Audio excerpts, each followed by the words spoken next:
You've landed inside Launch Street, the Business Innovation Podcast, where we interview top innovators out there shaking things up so you can innovate, differentiate, and get further faster. Since you're here, we know you're the type of person that recognizes the importance of unlocking your innovation advantage so you can compete and win. And now, your host, the person that has worked with leading companies like Disney, Procter & Gamble, Aero Electronics, the U.S. Army Research Labs, and Red Robin on upping their innovation advantage, Tamara Gontor. Hello, everyone. Tamara here. Here we are, careening into 2020. Before we dig into today's guest interview, I want to remind you all to use the power of questions to get to the innovations and the solutions that will make a difference in your work and life. Challenge your assumptions. Poke holes in how you do things. Question why others do things. Ask me questions around the challenges you face. Your answers are only as good as the questions you ask. Bad questions actually equal bad answers. So to ask me questions, just go to the podcast page on our website. It's that simple. So how about we start there?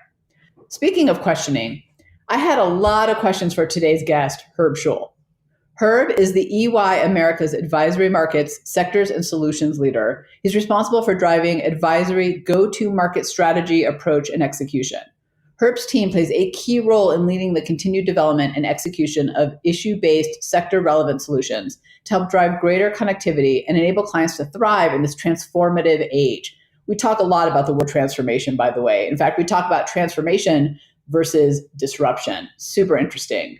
So during his 30 plus years in the industry, he's had a passion for providing others the opportunity to grow and succeed through their client experiences and leadership development roles. Like I said, this is a really interesting conversation about what it means to be transformative and how to think about that versus disruption. Okay, time to dig in. Herb, thank you so much for joining me today. I am looking forward to a lively conversation. I'm looking forward to it as well. Thank you, Tamara. I appreciate being here. So since this is the first time we met, what's one thing that people would be surprised to learn about you? That's always interesting. I think we meet people in a lot of different situations, right? But a couple of items that always surprise folks. One is that I paid my way through college working on my grandfather's farm. Oh. And so a lot of times you see people in the city or in an event or at a black tie affair or something, and you just don't have that picture of them paying their way through college baling hay or chasing cows type of thing, right? So that always surprises folks.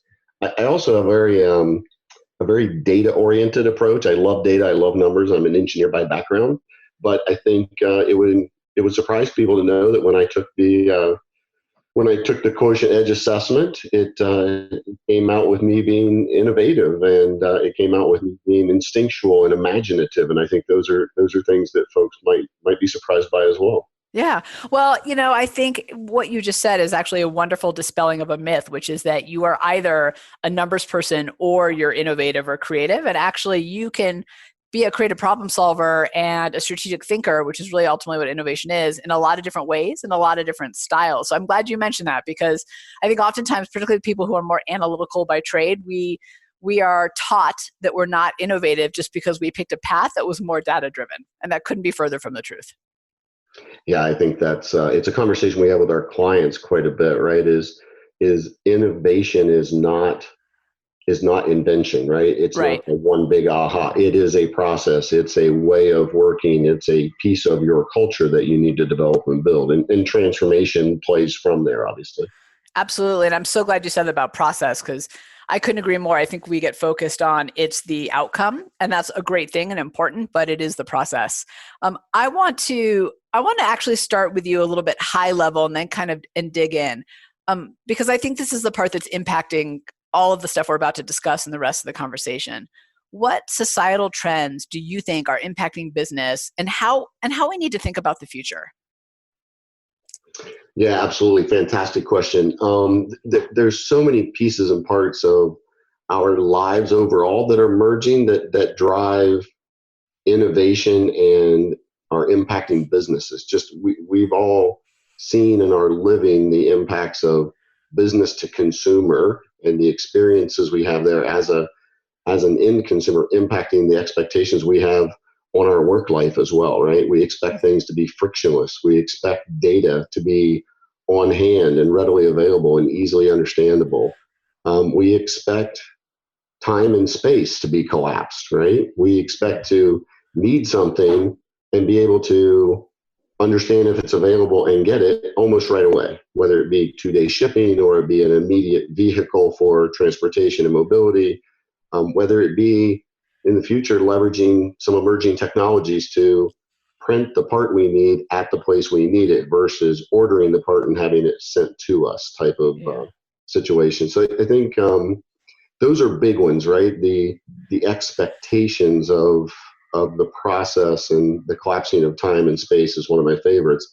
The other one that my partner Marcy Merriman talks about all the time is the generational differences and the fact that we have so many generations with varying experiences in each of our organizations and in each of our circles at all times now, right? We have colleagues and team members that have never not had a smartphone. They've always had technology in their hand, right? And yet you have boomers that are continuing to work and can remember before there was anything close to what we call technology. And we're all working in the same environment with the same, trying to drive the same expectations and customer journeys and business processes during the days. And I think those societal changes are challenging every day. So there's two things I want to dig in on that because I think this is so valuable to understand. And bear with me if I jump a little because I'm kind of thinking and talking at the same time. But on your first point about expectations and frictionless and being able to understand things instantly, and this, I love how you said time and space collapsed because we just expect it now. In fact, we expect it yesterday, right? Like I click it and it should be a knock on my door in a second. We're talking about shipping because that's the obvious thing. But how do you move forward in that challenge? Because I think oftentimes, particularly when it comes to whether it's a B2B or a B2C, but just our customers out there, they can't always articulate how they want it next. It's almost like the business drives us. So Amazon creates one click and now we want one click across everything. Zappos has free returns. So now we want free returns across everything. Disney knows who I am the minute I walk in the door. So now I want everybody to know my name. But I don't know that I could have articulated that expectation. If you sat me down and asked me, I would have been okay with where we were until someone changed it. Yeah, I think that's really part of the, I'll say, secret sauce, if you will, right? It's not how do I take some capability I have or some technology I've seen or some requirement that I've come up with in my mind or in my customer journey map and translate that into here's how we're going to do that in the future. It really, and we use this term future back. We spend a lot of time talking with our clients about what does the future look like? What could it look like if you apply a beginner's mind to that thinking? How do you go and put yourself not just in the next, but out into the beyond? And think about what the beyond looks like for your sector, for your customers, for your sets of processes, and really importantly these days is for your employees and that talent that you rely on. And if you think about what that looks like way in the future or could look like way in the future, and then you work backwards into, hey, there's a technology that might allow me to do that, or here's a way I could do that that's completely different than what I do now. I think too many times we get caught in taking where we're at and trying to work forward, and that ends up in quite a bit of incremental improvement versus looking to the future, thinking about now, next, and beyond. When you're out in the beyond and you're looking backwards, it's a little bit of how could I get there, and what might allow me to do that, or how would I help that exist, and you get much more transformational, much more innovation type of thinking. So this is, I think, a bit of an obvious question, but I want to use it to springboard the conversation. And I'd love to dig into this future back because I think what you said for all of us on Launch Street is really important, that it's not just, okay, here's where I am, what do I do next, and then next, and then next, but really leaping forward and then working our way backward to create a map to actually get there. And I think if I hear you right, Herb, what you're saying is in doing that, you're really minimizing that risk of just incremental adjustments better, stronger, faster, smoother, whatever it is, and really doing something meaningful. Absolutely. Absolutely. We find a lot of times, ourselves, of course, right? We're a large organization constantly working to satisfy our employees and our clients and our customers. But I think many organizations find that they're constantly looking at, how do I do what I do better versus how do I do something different that fulfills a need and creates an outcome and solves an issue that, to your point, in many cases we didn't realize was an issue, or our customers didn't realize it was an issue. But once they have it, it's a baseline expectation from there forward. Well, and I do think that if you look at the products and services that have changed the way we do something and transformed our lives, and on the consumer and on the business side, I think they're often ones that I could have never said I need. And then they gave it to me and I was like, yes, I cannot do without this now. Right. Like Wi-Fi on airplanes, sorry, but I would be like, no, I like my quiet time. It's my chance to catch up. And now if God forbid the Wi-Fi goes out and I throw a tissy fit and I'm like, how's it? I need this. So, you're that person. Yeah, I totally am that person. Have you been with me on an airplane? You've probably seen me.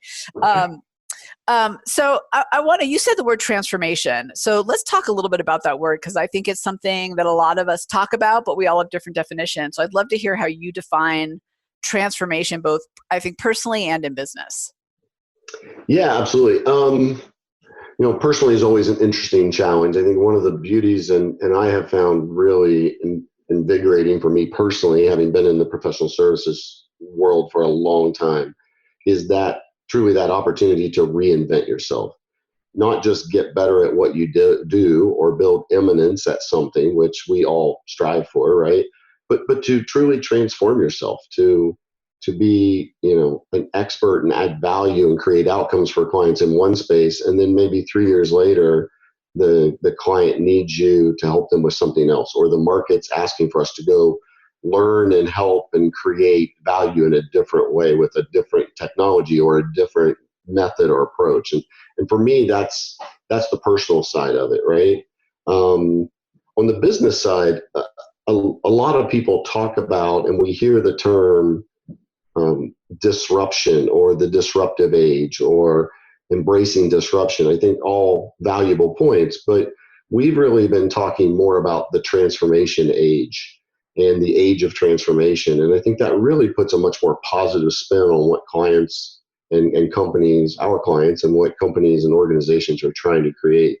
And sometimes it can be an overused word, but I do believe that transforming yourself into something completely different, right? Having a new business model, being able to create not only the product maybe that you created in the past, but wrapping a service around that really allows for more value to be created in the overall system for both you and for your partners in the ecosystem, but maybe your end customers, right? So maybe you have a product, you now have a service, and beyond that, the data that's now available from many of the products and the services and the interactions that we all have across the ecosystem, that data starts to provide value for each one of us as well, right? We can leverage that for future improvement. We can leverage that into our lives for lots of different reasons. And so for me, it's taking what we do and, again, not incrementally improving it, but completely transforming the outcomes that you're able to create, not just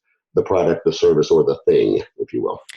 So for all of us on Launch Street, I'd love to hear your distinction between transformation and disruption, because to what you said, I think is so right. I think first of all, I think the word disruption is used very cliche in lip service, but nobody really knows how to get there anyway.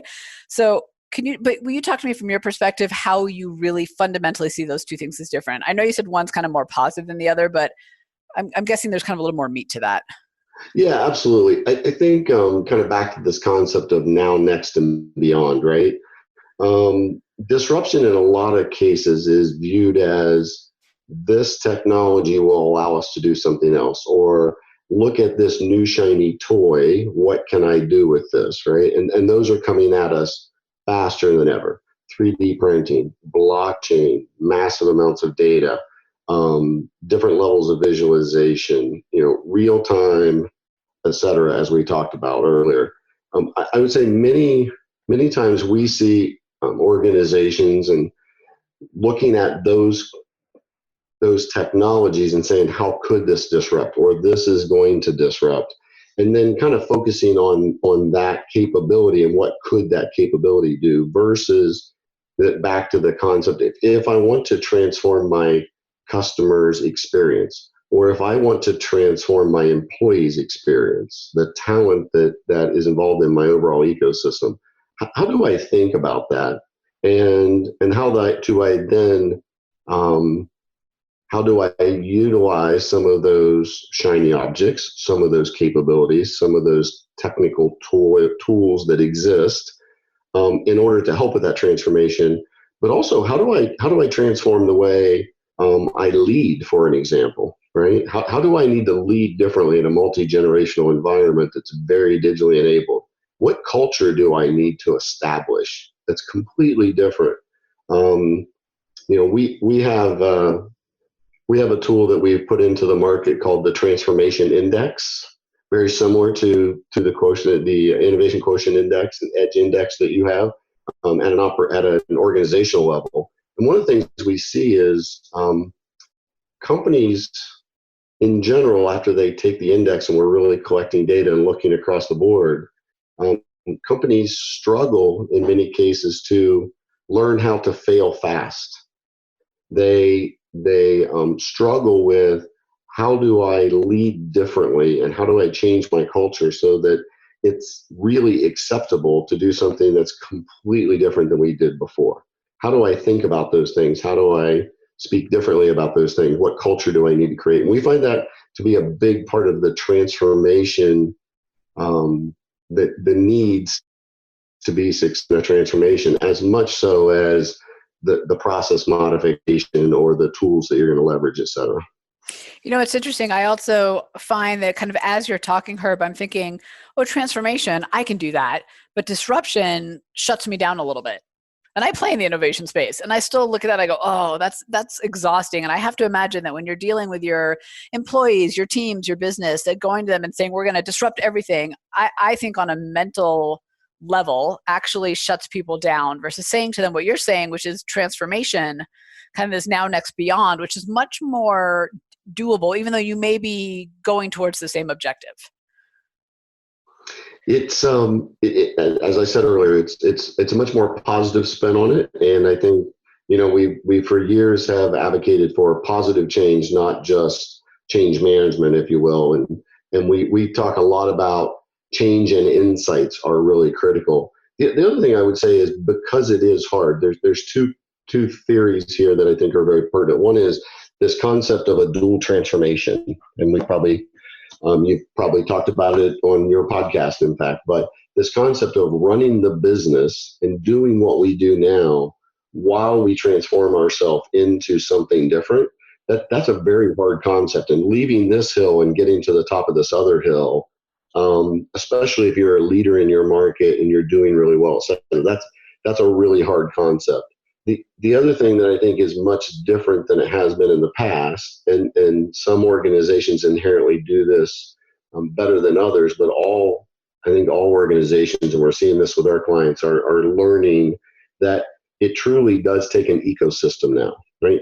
You're going to have cloud providers for a big chunk of your infrastructure. You're going to have technology and capabilities that aren't inherently in your core sweet spot, but you need them in order to be effective in this transformation. You're going to have skills that are absolutely in your talent pool, but we talk a lot more about the talent agenda than we do the employee agenda at times, because not everyone in the future is going to be an employee of the organization, right? And I think that working across the ecosystem is a big piece of how that works. And we find our clients asking us for, how can you help us do that? How can you work with 2 or 3 other really key components of the overall solution, and how do you bring that together? How do you make us better by doing that? I want to, with the transformation, if you're open to it, what I'd love to do is have you guide me through how you think about it, or even a case study or example, if you have it, would be phenomenal. I think both from the leadership perspective, because you've mentioned employees a lot, and I do think that, we talk a lot about customers, but but focusing on employees is equally important. They're the ones doing the work at the end of the day. I'd love to hear a transformation guide or story, one from the how do I lead differently, given, to your point, we're talking about a talent pool, not necessarily just employees, and multi-generational. So that's one. And then the other one being how you think about or guiding through transformation on the go-to market or business model strategy. Well, I will tell you, I will do my best, and several of my solution leaders will, I'm sure will make sure that I hear about some of the component pieces that I've missed after the podcast. But a couple of examples maybe, and I'll bring these maybe to a very generic level. But we spend a lot of time with our clients talking about the overall customer journey and the experience, as I've said, and that could be professional sports teams, that could be entertainment venues, that could be consumer products, that could be mobility companies, right? One of the big pieces on that side is really two things. How am I really creating that end customer experience, and how many of those experiences am I facilitating? Am I creating outcomes for? So my business in the past could have been, to your point earlier, to get you from point A to point B in a machine that flies, Mm-hmm. right? Mm-hmm. Right. But during that point in time, can I also facilitate the experience of you receiving entertainment, you being able to chat with your friends, you being able to get work done, right? And I think we see that, whether that be, again, professional sporting venues, that fans are looking for a different holistic experience while they're there, understanding the data of the players, not just having a program, right?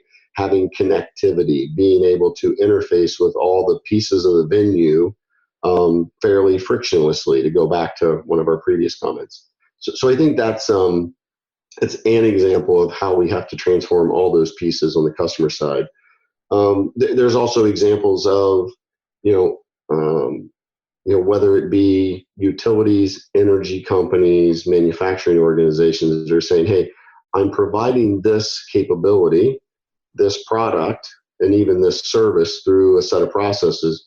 Are there other outcomes I can provide? Because I'm already scheduling with my client, I'm already interfacing with them digitally, and I'm already touching them physically or digitally in some way.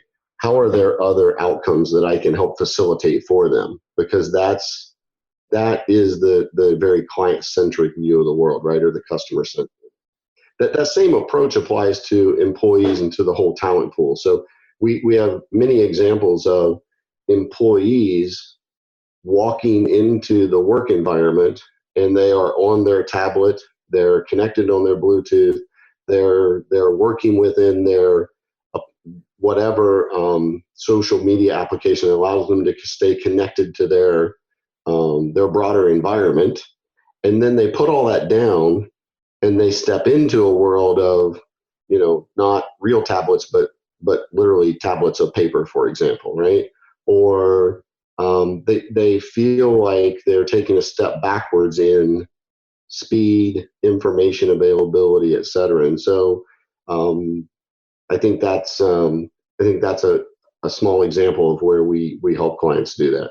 But many of our young folks especially experience this, where they come out of university, where very collaborative environment. You didn't know anything in September when you started the semester, and by December you're as close to an expert as you're going to get, prepped for that final, right? And yet these young people step into the workforce, and in many cases organizations say, well, give it a couple of years, you'll learn something, right? Or here, come over and sit in this room and work with Herb or tomorrow, and after a while you'll learn some of the stuff they know. And I think it's a completely different experience that they have on not only what the environment is, but how the environment they absorb from the environment and from all the people in the environment and all the knowledge that's in the environment. So I think we need to think about those components as well. So I'd love to get your perspective on this part of it, because I hear this from clients all the time. So, and I'll just give you a kind of a personal example to bring it home. It's a little bit of what you're saying. So I'm a Gen Xer. I'm that generation squeezed in the middle that nobody talks about. So I'm 47. I resemble that remark. I just love it because nobody talks about us. We're like the hidden generation. So, and what's interesting is I grew up in the era. So my first job out of college was on Madison Avenue in advertising. And I was just thankful to be there. And I was lucky if I got to sit in on a meeting where clients came in. I listened to your personal podcast, and I remember you talking about you got to do really important things like get coffee and make sure. Yeah, that's right. That's right. Yeah, I was lucky if I got to like make copies, get coffee. And I was lucky I had some great bosses who were willing to at least listen to some things I had to say. But I was one of the rare ones that got to have a voice at all, really. It just wasn't the generation I grew up in. You paid your dues, and then over a period of time, then you were allowed to speak. And that was the norm. There was nothing wrong with that. That's how it was. And, now that I'm leading teams, whether that's client or at my own company, I've got people, to your point, of all generations, and they have particularly the younger, have a very different perspective. They believe, and I feel rightfully so actually, that their voice should be heard and that what they bring to the table is valuable. And I think there's this wonderful blend, and I think you're saying it too, in the diversity of thinking that comes with those different generations and those different experiences.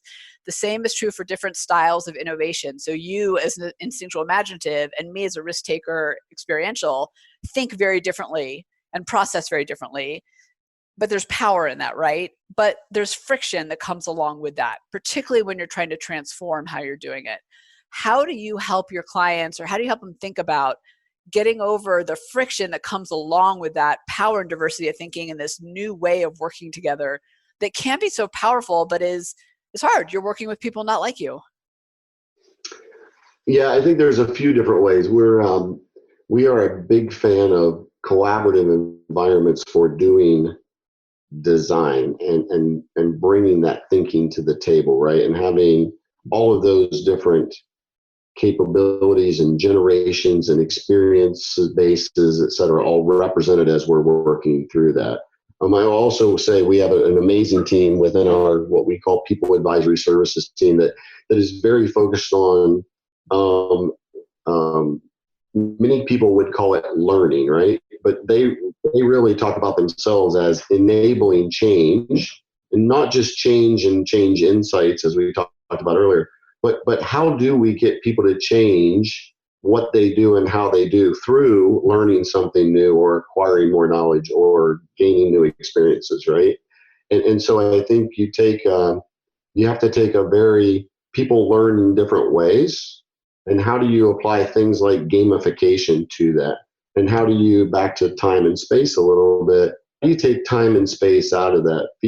We learned at a pace, I'll say back in the day, right? The ability is, the matter of fact is that the ability exists now to learn at any point in time on your own schedule, wherever you are, and to mash together different learning experiences, do a bit of gamification, do a virtual collaboration in real time. And so I think bringing all those things together and allowing various pieces of the talent structure, if you will, to learn the way they learn and to leverage the knowledge and the pieces of knowledge that exist within the organization in lots of different ways to apply it to what they're trying to do and solve, et cetera. I think it's really critical. I couldn't agree more with you on that. I think we're so used to, or in the past, it was like everybody fits into the square peg or the round hole, whichever one that is, the round hole, but we all look so different, and having it be more dynamic is it's not only important, but it actually is better for the outcomes as well, versus all trying to do it one way or see the world or the view in the one way.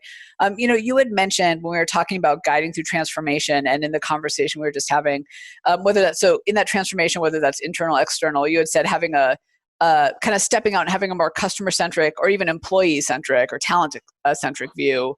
And then you talked about just now, like being more dynamic.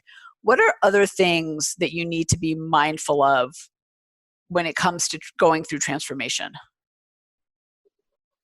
One of the big ones I think that we haven't talked about, and this is one, there are probably several others, but one that I'm very cognizant of is to truly be transformative. We have to be at a place in any organization that allows us to cross over some of the traditional boundaries, I'll say, right? We talk about within organizations all the way back into business school, folks always talk about the silos, right? Breaking Yeah, down silos, thinking outside the box. But I know you hate that one. I do. Um, I but, do. um, but I think we have to be at a place in the organization that truly allows you to look across the entire organization and bring the entire organization to bear on the problem we're trying to solve or the potential outcome we could create, et cetera. So it can't be. We'll of course continue to improve and drive, transformations within functions and within capabilities, but some of what we've been talking about here can't just be a customer initiative, right? Because a customer initiative probably changes the way you're going to interface with that customer and the technology used to give them a digital experience. It probably also immediately changes your supply chain and how you service that client and how you supply, quote unquote, everything you need to enable that real-time experience, if you will, or that collapsing of time or distance. And so I think in many cases, one of the really big challenges that is a little harder to talk about is it can't be the chief innovation officer or even sometimes the chief digital officer, the CIO or the CFO or the chief customer officer. It really needs to be that team driving the transformation across all components of the business so that you're enabling that entire journey. We've spent a lot of time over the years, those of us that have been doing this, talking about end-to-end processes. And I actually had one of my partners ask me the other day, are we not talking end-to-end processes anymore? And I said, no, absolutely. I think that is how the organization runs. But we need to realize that all components of that end-to-end vision have to be transforming towards one outcome, not each piece or node of that getting optimized or optimizing within, its own kind of set of parameters or chart. Got it. Let me ask you this on this kind of what we're talking about on this, the whole team has to kind of be on board, so to speak. So let's say, leadership or C-suite decides, okay, we're going to transform. We're going to change the way we do things in these areas, or we're going to look for the opportunities. What advice do you have for those leaders to get the team on board? Because I think, and I'm sure you've seen it probably more even than I have, where there's good intent from the top in terms of wanting those outcomes and wanting those to move the needle in that way. But ultimately, there's this next big step, which is getting the team to play in that space, giving them permission to transform and to innovate and getting them to take on that balance that you talked about, which I think is so important for us to recognize about like keep the ship running and innovate and transform. So what advice for those leaders? There's really no secret sauce to this one. I think we have, and I know you've talked about it on your show, the need for the communication, the vision setting, the understanding of what change we are going through together, right? I think that's critical. You spent a lot of time on this on one of your previous podcasts. I will say that there is absolutely a balance between we have to keep running the business while allowing and encouraging and leading in such a way and measuring and metricing and rewarding in such a way that it's okay to try something new. It's okay to fast fail. In fact, we expect that. I think we've seen organizations that have tried to do that really close and in conjunction with running the business. And that's really hard. The antibodies that make needing to get the day-to-day done are really hard on the new virus of change, if you will, right? Yeah. But I also believe we've seen too many examples of companies where they say, hey, I have to carve this out. It has to go over here and it has to sit in its own little thing. And if it's going to be a standalone thing in the future, that probably is okay. But it really needs to be a part of this ecosystem that I talked about earlier. And if you bring it too far away, then it's not truly connected to the heart and soul of the organization, if you will. So it will end up being its own thing, and it may not be able to scale. It won't leverage the benefits of the larger organization, et cetera. And so those are two pieces that it's a fine balance. And I think we spend a lot of time working with clients on how they do that in their specific environment, their specific sector, their specific level of maturity and sophistication, et cetera, et cetera. Yeah, it's funny. As you were saying ecosystem, I wrote it down to refer to what you said earlier. So, Jinx, you owe me a Coke. It's not the old words. Just again, to date myself. I said Reader's Digest to somebody the other day, and they said, I have no idea what you're talking about. I'm like, okay, let me find a new one. But to your point about the ecosystem versus the siloing, I think that's a massive mistake that a lot of leadership makes.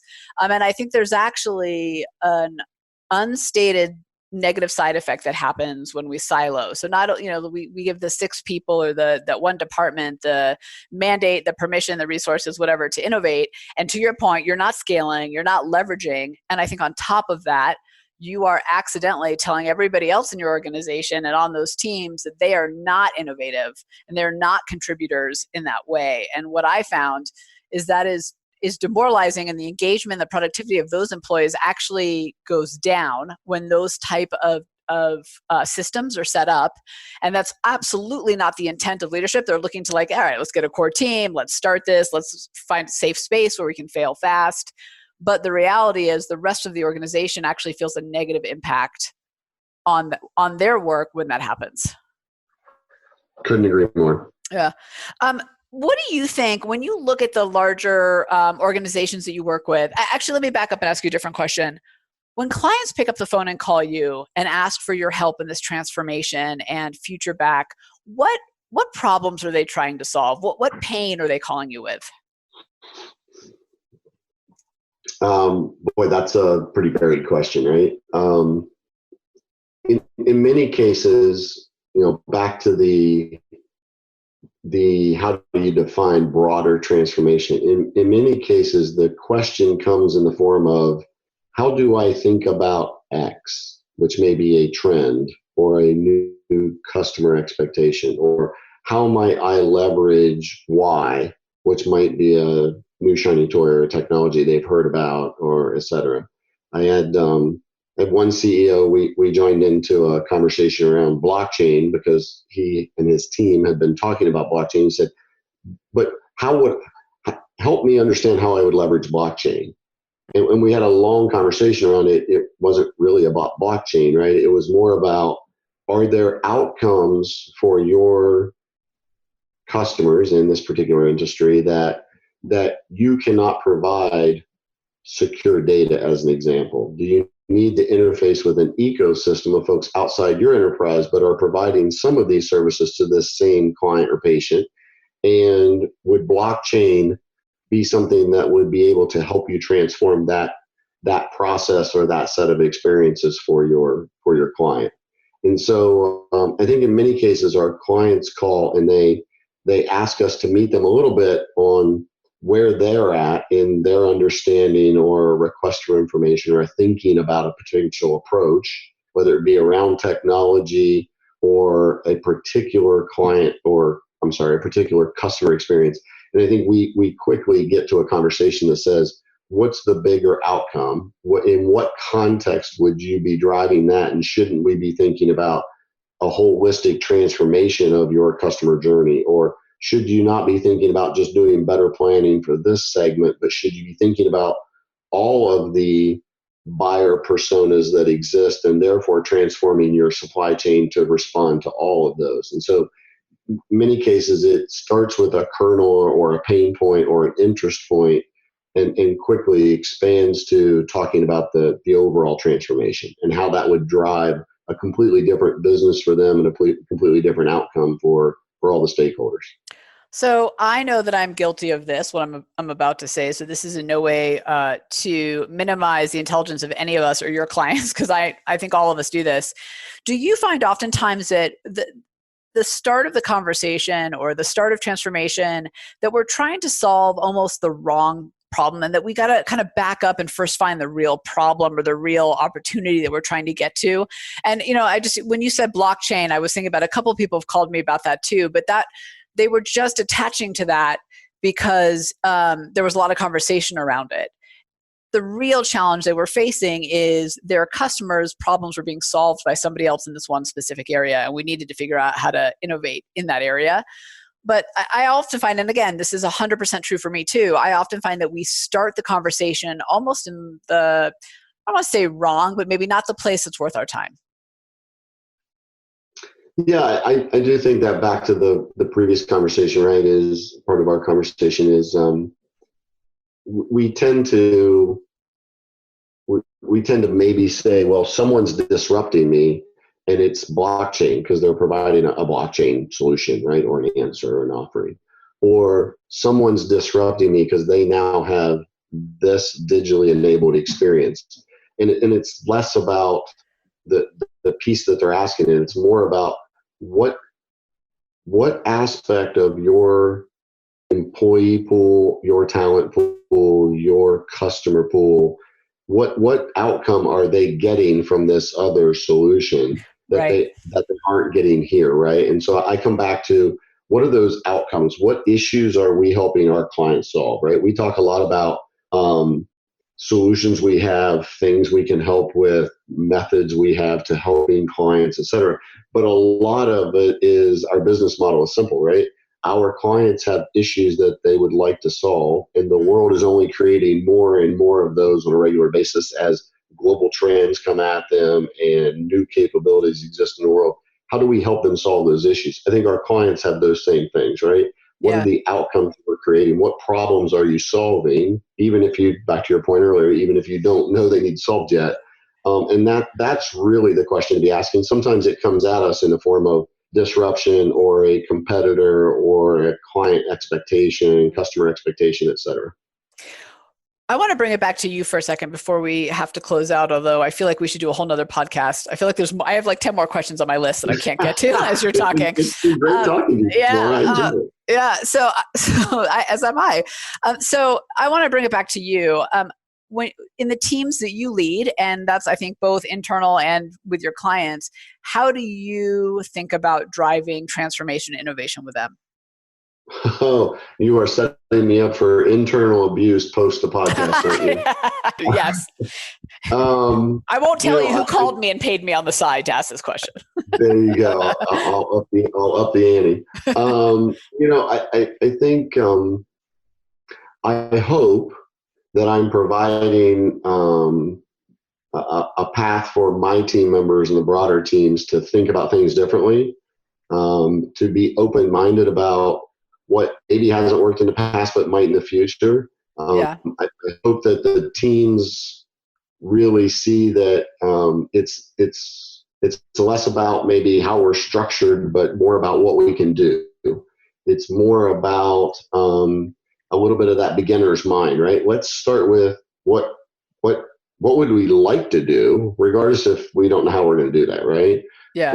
I'd like to fly. Good. How do I figure out how to do that? Versus we've tried to fly 15 times. That's really hard. That's really expensive, et cetera. So I hope I'm creating that environment for the teams. I lead our America's Solutions team, and we use that term very broadly, right? But it's all focused on those client outcomes and what client problems we're helping them solve. And so I think our teams really have the opportunity to say, let's go bring the best of EY, of our organization, and honestly, our alliance partners and our broader ecosystem to solve that problem. And that may be completely different than the way we did it last year or 5 years ago.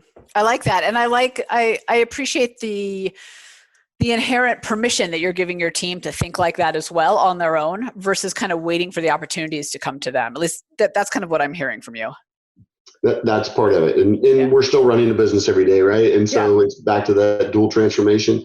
One of the things that's really interesting, I think, in our business, and it's actually fun to watch, and on any given day it can be very frustrating, is we are living many of the things that we just talked about all of our clients and about other organizations, right? When our vice chair of consulting talks about our ambitions for the next 3 and 5 years. We talk about changing our overall client experience, being a more digitally enabled company, driving a better employee experience across the board, being the employer of choice, driving our ecosystem. So we are drinking our own Kool-Aid, if you will, and driving many of these changes internally across our entire organization at the same time as we're helping all of our clients do this. So it's really a fun time to be in the business. And I think, you're dealing with even broader scale than I do, but I also think that there's a lot in the setting expectations in a way that gets people comfortable with, hey, I'm asking you to transform and we're going to do some changes. And I recognize that you've got work that has to get done to keep the ship moving forward. So, because I do think a lot of the times it's done without this recognition, very public recognition, really, that, hey, I'm asking you to double up a little bit for now. So let's figure out how to balance that, but know that I know that that's happening. And I know that sounds very basic, but oftentimes I think that expectation is the part that's missed. Right. No, Tamara, I couldn't agree more. We've had lots of conversations around in many of these change roles or driving the future roles, if I leave it very generic like that, are some of the most ambiguous when it comes to, well, how are we going to know if we're successful and how are we going to measure that? And what's my metric that I need to achieve to be successful this year, Herb? Right? And so I think there's a lot of that where there's you need to build the inherent trust in the organization that those that are doing what's right for our clients and those that are doing what's right for the organization are those that are going to be successful, right? Yeah. Without maybe some of all those other pieces. So before we have to close out, where can people go to learn more, connect with you? EY.com is a great place to go. There's a ton of information out there. If you go to EY.com/transformative index, it'll allow you to very quickly take a bit of a survey that asks some questions, and will give you a ranking of at least how you perceive your organization on the transformative index. And it'll rank you as a catalyst, a chrysalis, a caterpillar, or a butterfly. Oh. And kind of give you some ideas on some of the things we've talked about here from a next level down of thinking and some collateral that you can leverage to move forward with your organization. We will put that link in the show notes. That is fantastic. And I would encourage all of us on Launch Street to, when we are done driving or wherever we're listening to the podcast, to actually go do that, because I think that's a fantastic way to really understand where you are and what you're trying to accomplish. Before I ask you the last question, Herb, I just have to tell you, because it's been percolating in the back of my head as you're talking, you had said that on our everyday innovator style that you're an instinctual imaginative. And here's the interesting part. I just have to tell you that what I have found in my work is that people who are super data driven and have that instinctual approach to how they innovate. So meaning a more circuitous way of thinking, kind of A to L to X, back over to Y. Because of that, you're able to see patterns and trends and pull those together, see those insights before the rest of us. So people who have that beautiful balance like you of data and instinctual tend to be fantastically successful, because you see the insights and the patterns in the data in a way that the rest of us don't. So I think just given what you're saying and all the stuff you've been talking about, I'm like, yeah, I can totally see how he pulls it together. It's interesting to see in action. Well, I appreciate that. Thank you for the kind words, and I'll continue to try to live up to that. So what's your final piece of advice for innovators on Launch Street? Oh, go think big, right? Think way beyond what we normally would, and try this exercise of really, what would I like? What's it going to look like, not 2 years from now, but what's 5 years from now going to look like? What's my industry going to look like? What's my customer going to look like? What are the expectations going to be?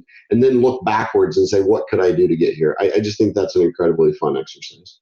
Yeah, that's fantastic. I really love that approach of not just now to tomorrow, but tomorrow back to now. That's a cool way to look at it. Herb, thank you. Now next and beyond is very fun.